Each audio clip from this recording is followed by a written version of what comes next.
right, guys. Well, welcome everyone. Today we're sitting down just doing a podcast on Do Money Good. This is a seminar that we recently did, and we figured, man, it would be good to sit down together here and record and talk about this. My name is Jeremy Crosby. I'm the operations pastor at Gateway Church. I'm passionate about finances. I'm excited to be here with you today. And today we have my friend Mike. Mike, you want to introduce yourself and tell everybody why you're here? Yeah, Jeremy, thank you. So a lot of you, if you've been to church, you might have seen me on stage. So I do serve on the worship team, but in my professional life, I have actually worked in financial services for about 15 years now. So that's kind of what I do when you don't see me at church and on volunteer teams. Yeah, awesome, man. So I'm also a certified financial advisor. I'm not serving in that capacity anymore, but like I said, I'm passionate about finances. So Mike and I got together a while back, and we just were talking. We're like, man, we really want to put something together. Mike, explain to the people why this is important and why we put together Do Money Good.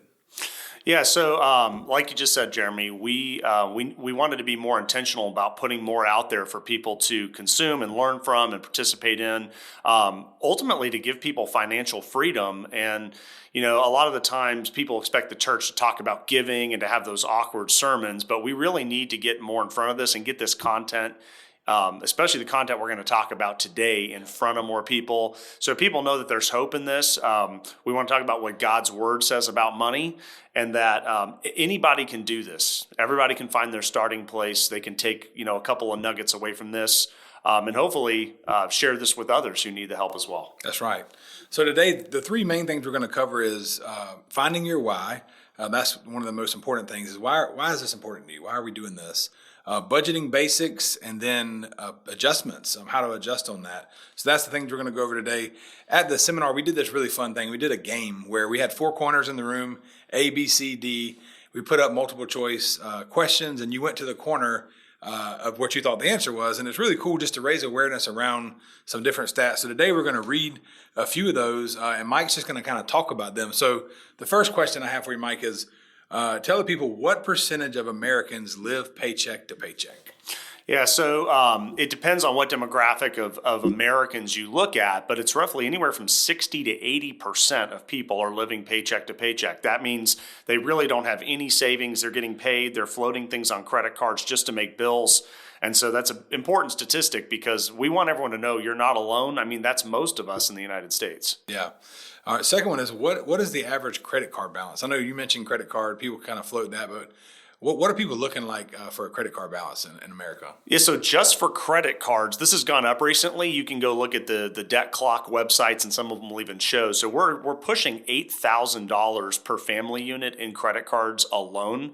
That was higher pre-pandemic. It was around $13,000, then it came back down, but we're sitting around $8,000 in credit card debt alone per family unit. And then one of the other ones we talked about is, what percent of Americans couldn't cover a $1,000 emergency? Yeah, so we looked at a different demographic for this. We looked at all Americans just for this, and it's easily more than half. I mean, one statistic we saw was about 56% of people would have to go straight to a credit card. And so some of the other statistics we looked at were people who are in retirement and everybody else. But the fact is, the majority of Americans could not cover a $1,000 emergency expense without using a credit card. Yeah, and that's one of the things we're going to talk about today. Is just one of the goals that we have for people is to be able to budget, to be able to put some money aside to, if say something happens with your car, or your air conditioner, something $1,000, $2,000, that you actually have some money saved up of your own, right? I mean, that's kind of the goal, so we don't have to go to credit cards, right? Exactly. And most people don't have that cushion just because they are living paycheck to paycheck. Things happen that are devastating. For example, medical bills that come up. I mean, who's not going to want to save a loved one's life and have to pay for those bills at some point or put it on some kind of card? But that's the starting point, right? Is we want everyone to have cushion between them, and even if it's a smaller need like tires or something like that, before building more of a full emergency fund. Mm-hmm. Yeah, in the Bible, in Proverbs 21:20, it says, "The wise store up choice food and olive oil, but fools gulp theirs down." Now, we're not saying that everyone's a fool, like Mike says. Sometimes it's medical emergencies and things like that. But for the most part, we're trying to get some good habits, some good practices in place to be able to to get through these times and be able to rely on our money rather than someone else's. So what percentage of Americans have a written financial plan, Mike? So I would say easily under 30% of Americans have a written financial plan or any kind of financial plan. So they're literally just floating out there. They don't know where to start. They've not met with somebody or used any online tools to come up with a spending plan, much less like a retirement plan. So, without a plan, you're just kind of going all over the place. Yeah, and today we're going to talk about one of the first plans you make is a budgeting plan, right? Exactly. And then when you have the budgeting plan, your excess can overflow into other opportunities, which we're actually going to get more into, how to use excess in the upcoming seminar, Do Money Gooder. But today we're going to cover these basics. And Proverbs 16:3 says, "Commit to the Lord whatever you do, and He will establish your plans." So this is biblical to sit down and to make sure we're kind of planning things out. So, Mike, we know people have different incomes, right? But for the most part, if you look at the average household income in America, there's some decent incomes out there. But the statistics say that even people with pretty good incomes still struggle. So why do you think people struggle so much with money despite having enough and maybe potentially some excess to cover their costs? Yeah, so we've touched on a few of them. I think one is not having a plan, right? We've a lot of us, myself included, we've been in that position where we get paid, money goes out, whether it's automatically to things that we have on auto pay, subscriptions, then we go out to eat, and the money just goes. If you don't have a plan and you're not telling your money where to go, it will grow wings and go somewhere. So that's one reason. I think some people, they feel like if they don't have any help or they don't trust the person that's trying to help them, they just freeze and don't want to make any decisions. So one of the other reasons we're doing this is because the Bible talks so much about personal possessions, wealth, and money. Actually, over 7% of all verses in the Bible that we use are about those things. And so it's such a big, there's over 2,100 verses in the Bible about money, possessions, and wealth. So it's a serious thing to kind of lock in on and say, we've got to start talking about this. And so some of the other challenges I think are, a lot of our money goes to past decisions, right? Whether it's, bought a house, 5 years ago, maybe a year ago? Well, there's a mortgage payment with that. Sometimes there's child support. Sometimes there's other things from our past that we have to continue paying for, and they take a lot of our money. So I think those are some of the major reasons, but a lot of people just don't know where to start. I think that's a big one too. That's right. One of my favorite quotes, you've heard me say it many times, is what if every dollar had an opportunity for the future rather than an obligation to the past? And that's what Mike's talking about. Luke 14:28 says, "Suppose one of you wants to build a tower. Won't you first sit down and estimate the cost to see if you have enough money to complete it?" And that's exactly why we're having this conversation today, is to help people build their financial tower. So, we hope this lands well. And we were talking about really, before we got into the budgeting, we talked about finding your why, understanding the goals for your family. Every family is different. And one of the most powerful parts of that testimony or of that seminar was being able to sit down with people and figure out why they needed to manage money. So what's at stake, and what are some of the values and things that people need to understand why it's important to them? Yeah, I think it's very personal and it's very specific to a person, a married couple or their family, why they want or need to get this right. So some people, they're really not driven by material possessions, but maybe they want to travel. Maybe that's really what they want to do. Other people just want to be able to breathe and know, hey, I have a little bit I've held on to for myself. Other people do want to start a business, or they want to buy a piece of land and build on it.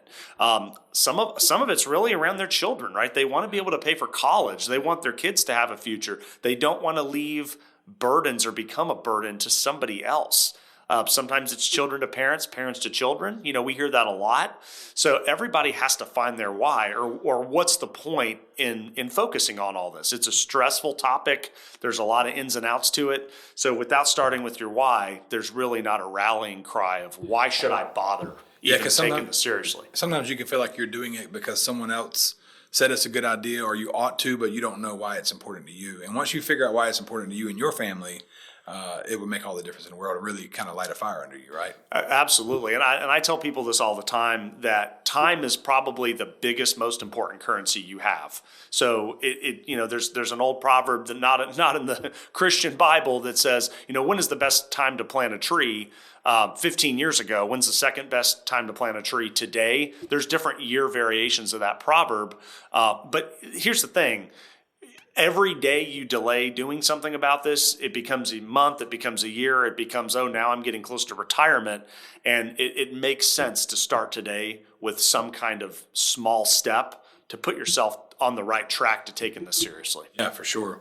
You mentioned Proverbs. In the Bible, Proverbs 3:9-10 says, "Honor the Lord with your wealth, with the first fruits of your crops. Then your barns will be filled to overflowing, and your vats will brim over with new wine."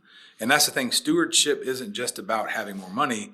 It's about using what we have to honor God. And that's so important. I know me and my family, we've definitely put a value on that because God's word said so. We use what we have to take care of our family, but also to honor God. We are managers of everything that he's given us.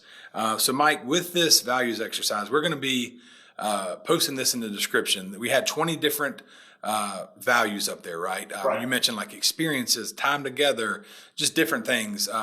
What's the challenge for people to do with these 20 values that we're going to be posting? Well, I think it's hard to start where you're picking all the values that look good to you, right? And then narrowing them down to maybe just a handful, and then taking that and coming up kind of like a family mission statement. So here at Gateway, a lot of people have heard us say our mission at Gateway is to invest in and invite people into a growing relationship with Jesus Christ.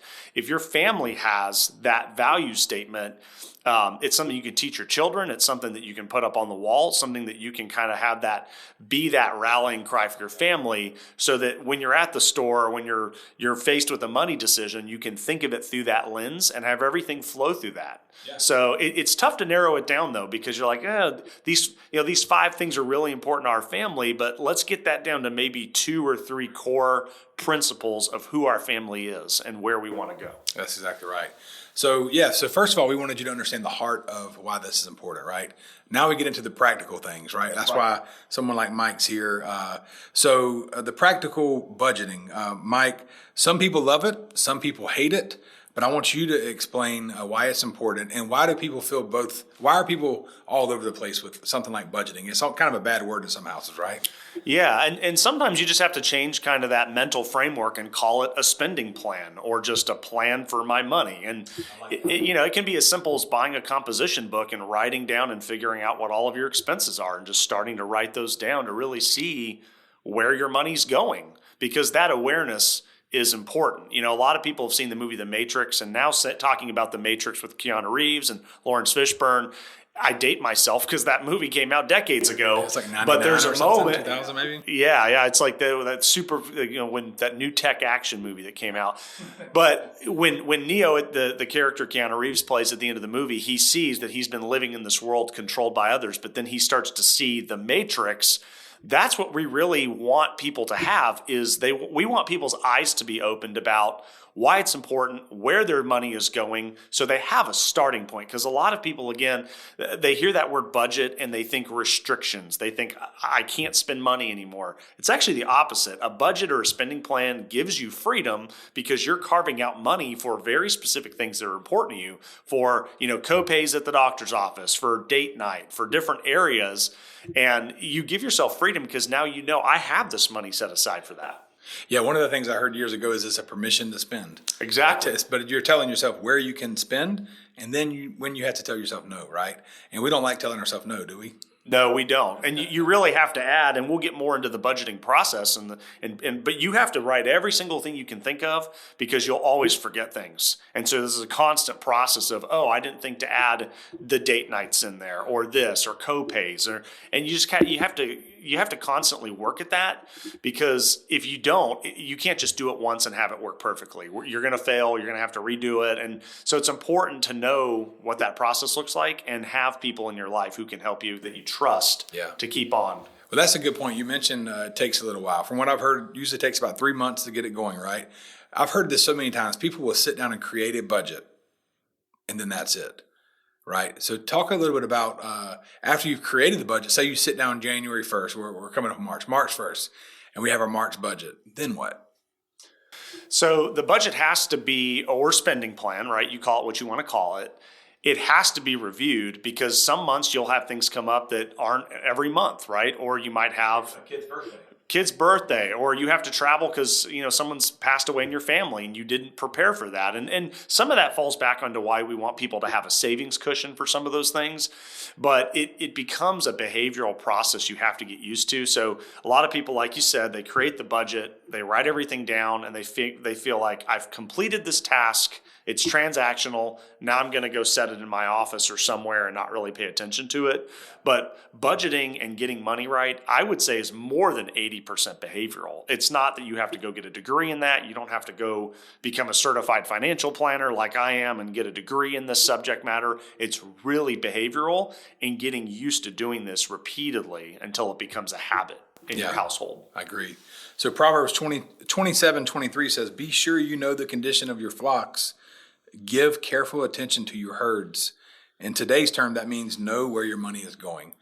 So that's what we're saying. You write a budget out, but then you have a plan for every dollar, right? And then you're tracking it throughout the month to make sure you know where every dollar is going, so everything's accounted for. And that's the only way you're going to be able to see that monthly budget out, is to follow it throughout. So identify your income. Track expenses and give every dollar a job, right? Exactly. Any other budgeting tips or thoughts on the spending plan? I would say you definitely want to make sure there's some kind of friction when you spend money, because it's easy nowadays to pay with things by, tapping your phone up to a terminal at the gas station or the store, using a credit card or a debit card. You don't really feel that release of money like if you give someone a $20 bill. So you have to really rethink about, when we go out, why are we leaving the house? Are we going to the grocery store for a specific thing? Are we going to the outlets just because we're bored? And next thing you know, you've spent money at 3 stores, you've gone out to eat, and you come home $250 poor just because there wasn't a plan. So it's really thinking through, how do we spend money? Is it automated? Are we going out? Are we doing some retail therapy, right? Like we're going to go to Target and spend $500? Because I don't think it's possible to go to Target without spending that kind of money. Maybe it is. But the whole point is you have to change your mindset about your money, and it's difficult to do that. Yeah, and you brought up the friction, so that's a good point. We're kind of been moving towards a cashless society, and that takes away the friction, right? So you mentioned when you have a $20 bill and you pay for something, you give something away and you get one thing back, right? You get your the thing you purchased. But when you do it with a card or a phone, you put the card or your phone back in your pocket, and then you also put the item in your pocket, so you don't feel like you lost anything. Exactly. And I know there's a lot of studies on that. People that actually spend cash or that have more friction, they end up spending less because they really feel like they lost something, right? That's exactly right. And that's why, some theme parks have bands where you can just tap a band to something to pay. They don't want you to feel that, oh, wow, I just spent $1,000 on food and merchandise and shopping. They want to take that pain element out of spending money. Like you said, I don't feel like I'm giving something up if I get my card back or I get my phone back. Yeah, that's right. So Matthew 6:21 says, "For where your treasure is, there your heart will be also."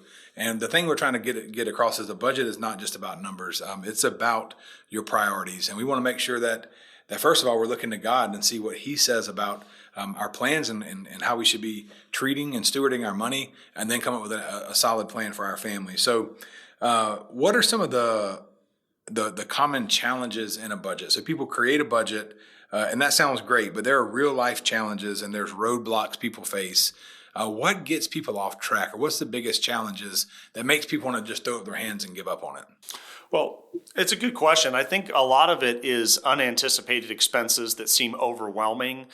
There's also behavioral biases. For example, there's something called overcompensation bias, where let's say you run over a nail or a screw or something and your tire blows. That can be so overwhelming to some people that they go buy 4 brand new tires, or they go buy an entire new vehicle. So their response to the expense and that unanticipated expense becomes very disproportionate to what happens.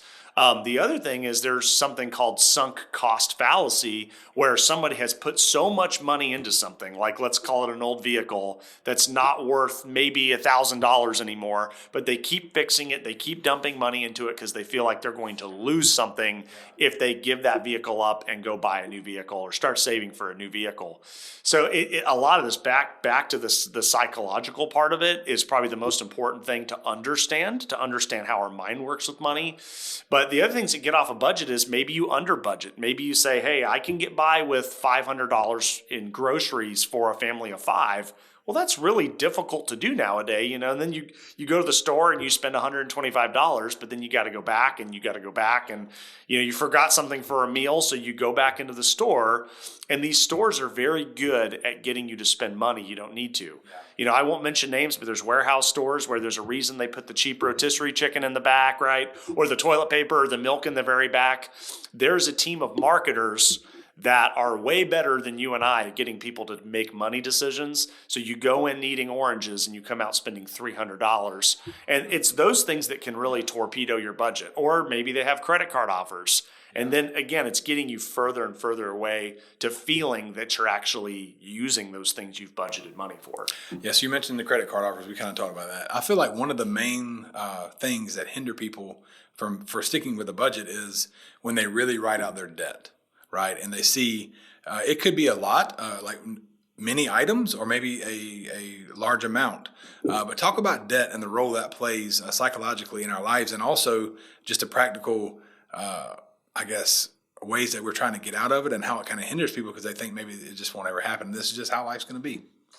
Yeah, and I think of it like an hourglass. If you have all your money coming in and that's the top hourglass, the wider the neck of the hourglass is the more debt you have and money committed to your past, and it just falls right through. None of it is saved. None of it's restricted for you to use for your family or to be charitable and all those kind of things.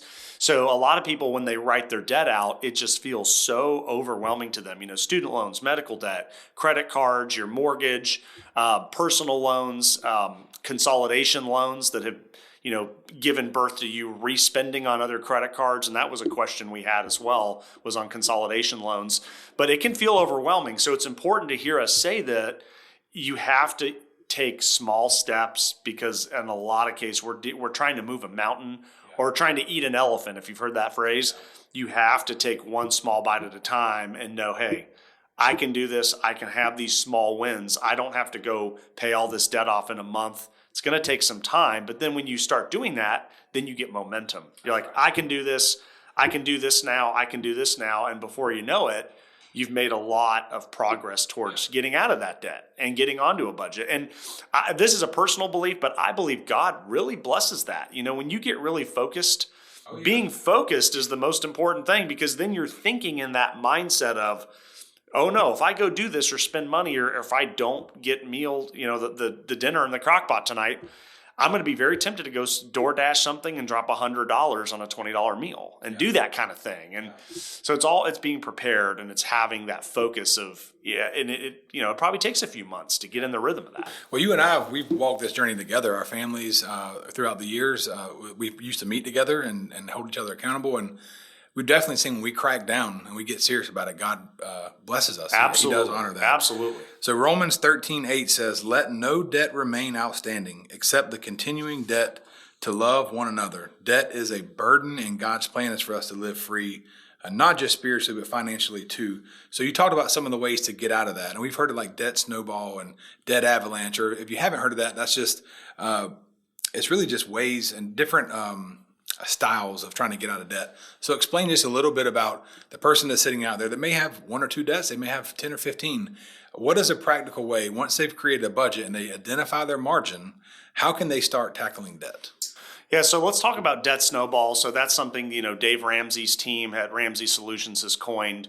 And it's really, you write out all your debts, you list them from smallest to largest. So even if you have a credit card with a few $100s on it, that's your first goal, is to pay that off. When you say smallest to largest, what do you mean by that? So I mean smallest balance, not highest interest rate, lowest interest rate. Again, if like Dave Ramsey says, if we were trying to do math, we wouldn't be in this situation. So some people will want to pay off their highest balance because it has the highest interest rate, but you list out your balances from smallest to largest.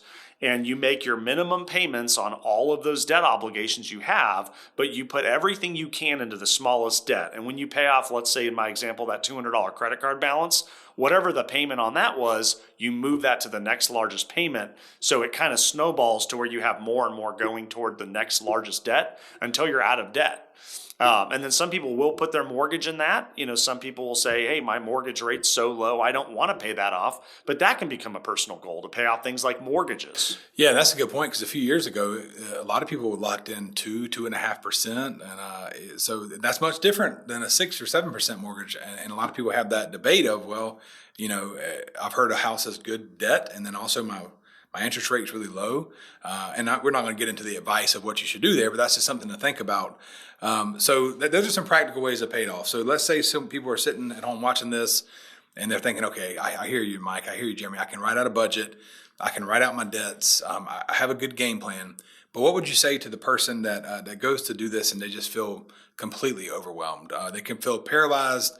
Maybe it's someone doing this alone. They don't have a partner. Or maybe they do have a partner, but it's just a struggle, or the partner's not willing to sit down. So let's just say, fill in the blank of why, but someone's just feeling pretty overwhelmed to even think about trying to tackle this. What kind of advice would you give there? Yeah, that's a really important question, because feeling alone is one of the main causes that have led to really bad financial situations for people. They feel unworthy. They feel guilty. They feel ashamed of the position they're in, because maybe things just got out of control, or they made some decisions or had life events happen in the past that have led to this, and they really don't want anyone to know about it. So, coming and talking to someone on staff at your church or at our church, there's people out there who they do more debt coaching and counseling for people who are really in that place where they're not ready to build up investments and do all those other things, which should come later. They really need kind of a coach and counselor to help them out. So you definitely want to find someone who's qualified and who you can trust and who has the standard of confidentiality, who can help you dig out of this. Because for you to try to dig out of that hole on your own, the enemy wants you to feel alone.